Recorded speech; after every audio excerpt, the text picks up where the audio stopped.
આજે આપણે બનાવીશું ઘઉંના લોટની ખાંડવી। તો જુઓ, તેના માટે મેં આ ઘઉંનો લોટ લીધો છે। તો 2 ચમચા આપણે મિક્સર જારમાં ઘઉંનો લોટ એડ કરીશું। પછી જુઓ, અહીંયા મેં સોજી લીધી છે, તો અહીંયા આપણે 3 ચમચા સોજી એડ કરીશું। તમે આ રીતે જો ખાંડવી બનાવો ને તો એકદમ આસાનીથી ખાંડવી બનીને તૈયાર થઈ જાય છે। પછી જુઓ, અહીંયા મેં છાશ લીધી છે।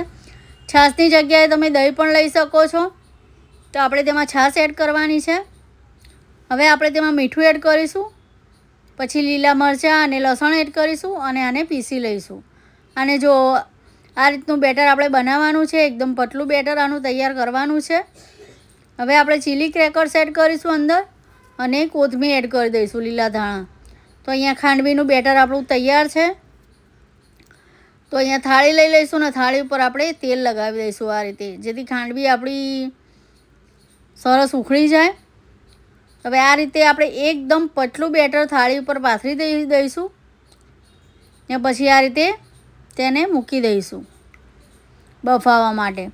તો જો અહીંયા ખાંડવી બફાઈ ગઈ છે। હવે આને ઠંડી થવા દઈશું અને પછી આને કટ કરી લઈશું। આને ઠંડી થવા દઈને જ ખાંડવીને કટ કરવાની છે।